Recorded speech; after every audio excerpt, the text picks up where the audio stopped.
What's up, lads and ladies? Today we're gonna edit. Most Room of the Mad God YouTubers struggle in this part of video making, which is why I, the master of editing, or maybe that's maybe an over exaggeration, but that's what matters. Therefore, I would like to share with you my experience. I mean, just to help, because some of you can't even edit a reaction video together. No hard feelings, Rollo. But I feel like this video had to be done. I mean, it's like doing CPR on a corpse, but I think I can do it. For starters, lifting single-handedly the whole editing game in the Room of the Mad God YouTube community is quite a task. Also, we will be using Sony Vegas Pro 14, which, if you don't use that, please leave. And if you do, congratulations, you can edit. Also, I will be using a plugin called the Sapphire plugin, which is a plugin you definitely need if you want to make your videos the highest quality possible.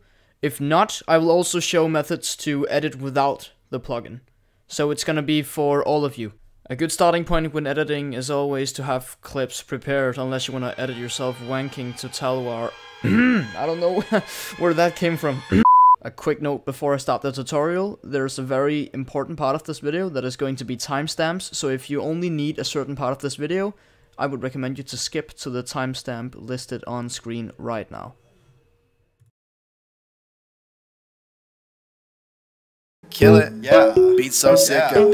For a noob, this might seem like a complete mess, but we're just gonna go through a quick breakdown on what this is. This is your video preview, which is what you're gonna see when you edit. And then we have our timeline, which determines which clips and what parts of your editing you're adding onto, which is basically working in layers just like Photoshop, from the bottom to the top.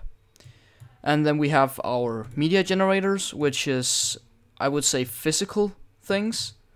Pretty much things such as text, which is something you're gonna use in here. Also, you can use solid color, which is also something definitely usable. And this is your arrows to go back and forward, to undo things.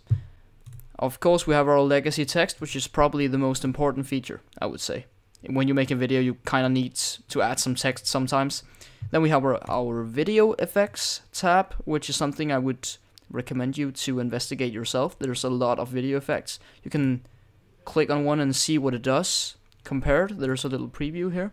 So just to be quick, I will show you how to do it. You're gonna add in legacy text, default text. Let's just say tutorial, and go to video effects and pick your effect. And you will see these previews on what it does to the text. Let's put this in pinch punch, and it will kind of make it zoom out, or it's kind of a pinch punch effect. Another way to do this would be pixelation, which is a quite normal effect to use. You can just choose the default setting because we don't want it to be large or medium small at first. Drag it onto the text, and you can change the horizontal pixelation and the vertical pixelation. Hey, I just had to do it. Yeah. Now, how to animate this?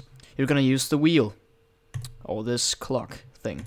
You gotta press it, and you will see a timeline down here, which is split up in frames. And this is how I'm editing. If I, for example, want this to slowly pixelate, I will start off the timeline with having it at value 0, so there's no pixelation. But the further I go into the timeline, let's say, how many frames do we want? No. Let's just say like this also. Oh, by the way, you have to have this equipped so that if you play this, the timeline marker will go with it. So, what we're gonna do now is we're gonna go to a certain point. Okay, I want my text to be completely pixelated right here. And then I'll just change it, and you will see there's a keyframe that appears.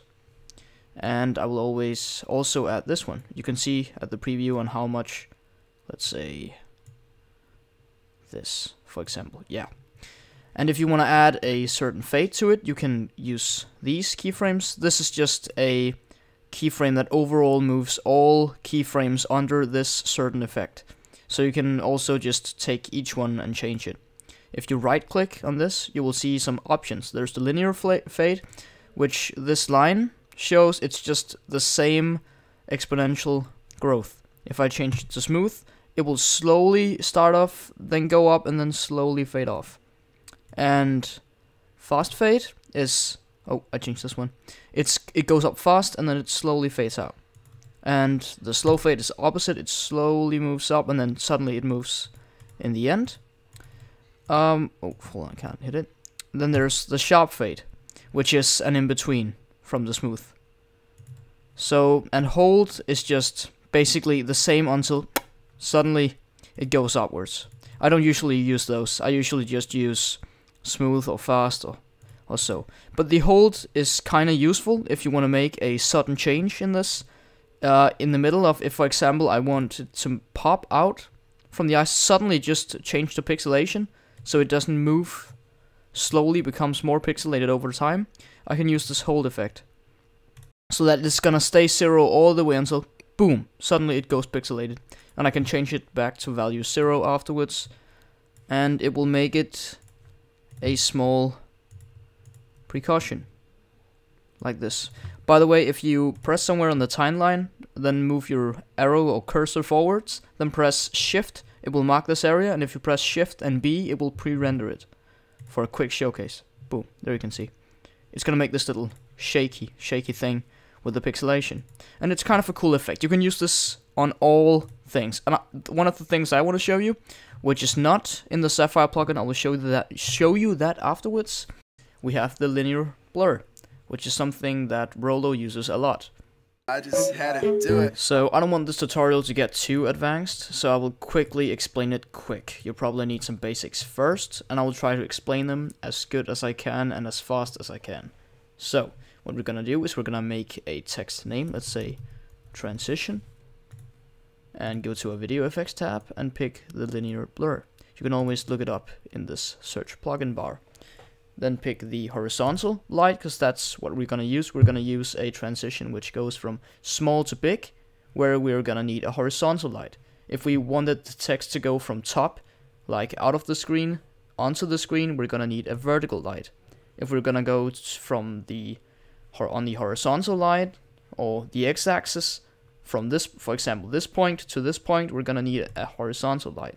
And if we just wanna make it a switch, we're gonna add a 45-degree angle. So we want to add a horizontal light, but I'll just pick a default so we can choose our own amount. So we're gonna keyframe it by clicking the clock and animate it. So we want a zoom effect. So we're gonna go 5 frames ahead because we want the transition to be 5 frames, which I'm using my arrow keys for. 1, 2, 3, 4, 5. Place a keyframe by clicking this. And we're gonna make the start of, let's like make it 136 to make it extra smooth. I can tell you the more blurred, the more smooth it's gonna look. Then we're gonna go into our pan and crop, which is this icon here. Go in here, go to the first keyframe, and you can change the positioning in pan and crop like this, or move it around. Right click for restoration. This toolbar out here, this determines the format of your text. We don't want to change that because that's just stupid. Snapping is movement between these dots. It will only move from dot to dot. Hold on, I equipped this by mistake. What the fuck? There we go. And if you press the cursor, you can move around outside this. If you use this, it will just move it around, and you can go between the dots. We're not going to go too much in that. So I'm going to unequip snap.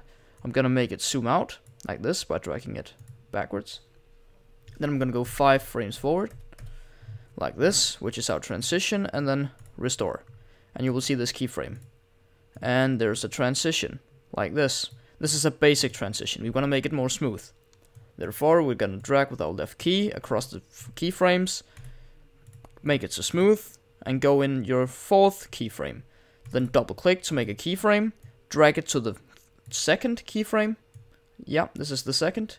Then double click on the 4th again and drag it to the 3rd keyframe, and then delete the 2nd one. And it should make a very smooth transition. This is because in the first 2 frames it would actually almost go all the way, but in the last 3 frames it will just slowly fade out, and this gives a very smooth transition. So if I'm gonna pull it out and pre-render it by pressing somewhere, holding shift and pressing somewhere on the timeline, it will make this room where I can press shift and B to pre-render it. Boom. There's your transition. You can always add a little fade by dragging in the corner. This will actually just fade smooth, but let's put it to 2 frames so it doesn't remove the whole transition, and it will look like this. Very smooth transition, and you can use the same thing to make it go away again. Hold on. Now for probably the most relevant part of video making is editing clips together in the best way possible. So a smart thing to do when cutting clips is pressing S on the keyboard, which is split, so it splits the clip. You can do anywhere you want. I'll just undo this really quick. If you don't want the audio file, for example, I don't need the audio file for this because this is just glitching audio, so I'll press U on the keyboard, and for this certain clip it will separate it from the audio, and I can right click and delete it. I will do this on both clips. If you want a very simple smooth transition, you will have to have this automatic crossfade equipped, and this makes it so that if you drag your clip over the other one, it will make this transition, which this one says it's 1 second, and it will just... Okay, wait, hold on. I forgot to do one thing, and this is something you have to do as well. If you want to make the best preview of your clip in Sony Vegas, right click on the clip, go to switches, and press disable resample. A life hack I also advise you to make is that if you have a lot of clips you put into, by the way to put clips into Sony Vegas is file and open, and you'll just go find your file, which is in here. So if you're gonna change more or multiple clips at once, use this one, so you can choose multiple clips at once. So I can just drag across, right click, and change if I wanted to force resample, so it looks very weird. See, there's kind of a delay and weird glitching effect. There's kind of a delay and a glitching effect, which is something that Sony Vegas is trying to fix up your clip with quotation marks, because it's not fixing anything, it's actually ruining it. So disable it. That's all I say. So this simple transition is something we could make much better. But don't fool yourself by going to transitions, because this is very bad transitions unless you have the Sapphire plugin. The Sapphire plugin has some decent transitions. I mean, some of them looks kind of good, but I prefer making them myself. And the normal Sony Vegas, I mean, what can I say? This is some fucking PowerPoint stuff. We don't want that. That looks bad, so we're not gonna use that effect. But what we are gonna use is something that is very apparent in the Sapphire plugin, and I will quickly show a way to do it in Sapphire.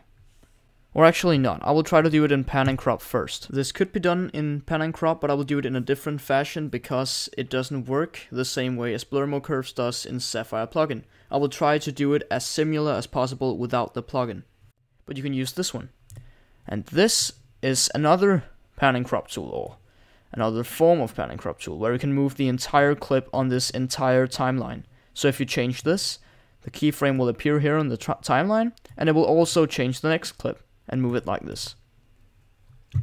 The good thing about this part is that you can make the clip smaller and bigger and adjust to the screen. You can always right click and restore box to make it go back again.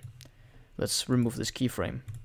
So if we want to make a transition, let's try to do it. 1, 2, 3, 4, 5, 6, 7, 8, 9, 10. Add a keyframe. 1, 2, 3, 4, 5, 6, 7, 8, 9, 10. Because this is kind of weird. There's no end to this timeline. And let's make it go in. Yeah, let's make it go in like this. Boom. There we go.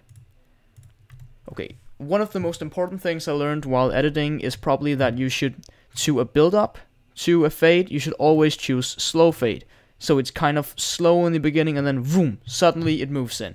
Gives a very smooth transition, because on the other side, here when you have zoomed in, 1, 2, 3, 4, 5, 6, 7, 8, 9, 10, you go backwards, and here we want it to change back, restore the box, but this part is going to be a fast fade, because we just did it slow, like slow build up, then suddenly it came.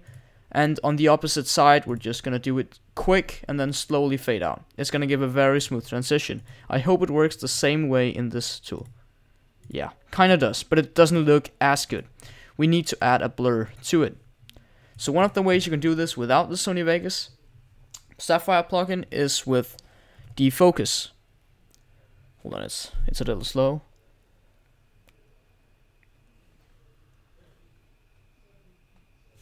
defocus, which is this one, and it will defocus the screen, or you can go to Gaussian blur, and it's a normal blur. In Sapphire you can just type blur, and it looks much better. I think radial blur is better for this. Yeah, probably better for this sake. This is my first time doing this, actually. I usually just use blur mode curves in Sapphire. I think this is better. Let's choose this one. Yeah, let's take the strength down a notch, and let's keyframe it like we did earlier in the end of the clip. Which clip am I looking at? Yeah, I split the clip up with the transition to make it more like easier in the editor for me. Okay, so at first we're gonna change the strength to 0, and in the end we're gonna make it, I think this, yeah, this is pretty much good. Drag it to the end of the clip. Let's make it slow fade just like the others by clicking. Let me see, can I, okay, what? There we go. Right click on this one and add a slow fade. Now on the other side, on this clip, we're gonna add the same effect. Moderate fixed radius, yeah. And in the beginning, it's gonna be a focused strength, and then we'll go 1, 2, 3, 4, 5, 6, 7, 8, 9, 10 frames back. Change it to 0. Add a fast fade. And I hope it looks kinda good. No, it still looks kinda edgy. This is one of the reasons I would advise you to use Sapphire plugin. You can always like change up the transition, make it shorter, so it, yeah, I think this looks better, much better. So if you're gonna do a drop, I would advise you to make the transition shorter. I think the longer transitions only really work in the Sapphire plugin, because you have blur mode curves. Let me see. I think I'll make it short on this side and long on this side to make it smooth out. There we go. Let's see. Pre-render this. Yeah, that looks much better. This is pretty much a discount version of the one with blur mode curves. So the quick next transition we're gonna work on is a fold where it kind of goes in front of the screen real quick. And this is done without the Sapphire plugin. So what you're gonna do is you can right click on the timeline to make either audio tracks or video tracks appear. I can always press on this to make both of them, but if you only right click on an audio track, you can only summon another audio track or duplicate the track. I will just choose an audio track, and by the way, you can move around with the layers in here by holding and dragging on top of each other. So we're gonna drag our clip on top of the other. We want to make the transition about 5 frames, so I'm gonna go 5 frames backwards, 1, 2, 3, 4, 5 from the end of the first clip, drag the first clip in front, go to pan and crop. Let's equip snap because it's easier, and you can see I can move the clip. Let's move it to the right, there. And the clip is out of frame. Let's make this transition 5 frames. Yes, we will. 1, 2, 3, 4, 5. And restore, and it will quickly just go in front. See, boom, like that. But it's not very smooth. So what we're gonna do is we're gonna use the linear blur from earlier. Go to linear blur. Let's pick horizontal medium because that's 0.1. That's a pretty good blurrance. 1, 2, 3, 4, 5, and go to 0. And we have this very quick transition. Boom, goes in from the side. Done. You can also make this clip like smooth out on the other end, so it's the clips moving, switching places. And the way I usually do that is I split the clips up, so I have a separate clip I can just change however I want, which contains the transition, and the rest of the clip is unedited. That's something I do because it's easier to work in the timeline with fewer frames. So I'm gonna go to the end of the clip and make this go all the way to the left. Isn't it this? No, I think it's the opposite. Like this.